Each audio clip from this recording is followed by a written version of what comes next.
Leaky Schiff issues a pathetic rebuttal. He's now accusing Gowdy of lying. After Trey Gowdy absolutely skewered Democrat Adam Schiff for his penchant for leaks, by saying if there was any collusion evidence whatsoever, Schiff would have leaked it by now, Schiff offered a pathetic rebuttal and resorted to calling Gowdy a liar. From Washington Examiner. Representative Adam Schiff, Democrat California, tore into colleague Representative Trey Gowdy, accusing the South Carolina Republican of lying about the House Intelligence Committee's memo on alleged government surveillance abuses. One day after Gowdy singled out the top Democrat on the intelligence panel for criticism, Schiff suggested that Gowdy only recently has tamped down his rhetoric because he wants to be a judge. During an interview Monday evening on MSNBC, Schiff blamed Gowdy, along with House Intelligence Committee Chairman Devin Nunes, Republican California, for trying to justify the blatantly false statement made by President Trump when he tweeted last year that he learned that former President Barack Obama wiretapped Trump Tower to spy on him. After host Chris Hayes noted that another Democratic member of the panel, Representative Gerald Nadler, DNY, called Nunes a liar, Schiff funneled the majority of his ire toward Gowdy. Well, yes. This is a false, patently false, provably false statement. But not just by Nunes, Schiff said, before turning his focus to the memo on Foreign Intelligence Surveillance Act warrants used to spy on Trump campaign aide Carter Page. Others signed off on it, too, like Trey Gowdy, and indeed the entire majority signed off on that Nunes memoranda.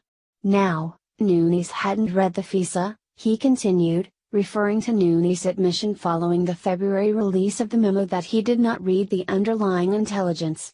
So he signed off on it blindly. But Trey Gowdy had read it. Trey Gowdy knew it was false, these arguments they were making, but nonetheless pushed forward. Now, he sounds a bit different now that he wants to be a judge. But that's no forgiving those misrepresentations and the denigration of the Justice Department, of the intelligence community, all in this misguided effort to defend the president at whatever the cost may be.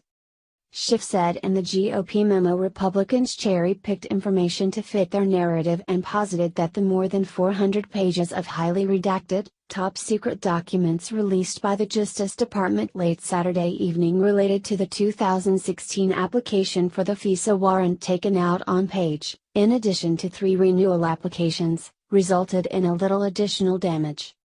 Democrats like Schiff have long accused Republicans on the intelligence panel of being politically motivated to shield Trump and boost his assertions that the federal Russia investigation is a witch hunt.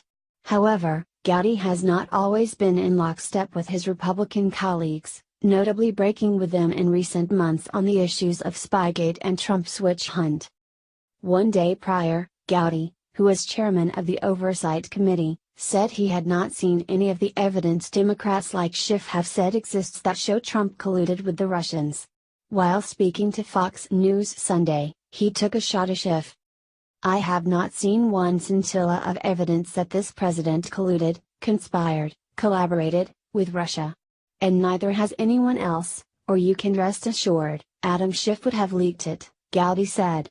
That is why they have moved on from collusion onto obstruction of justice, which is now their current preoccupation.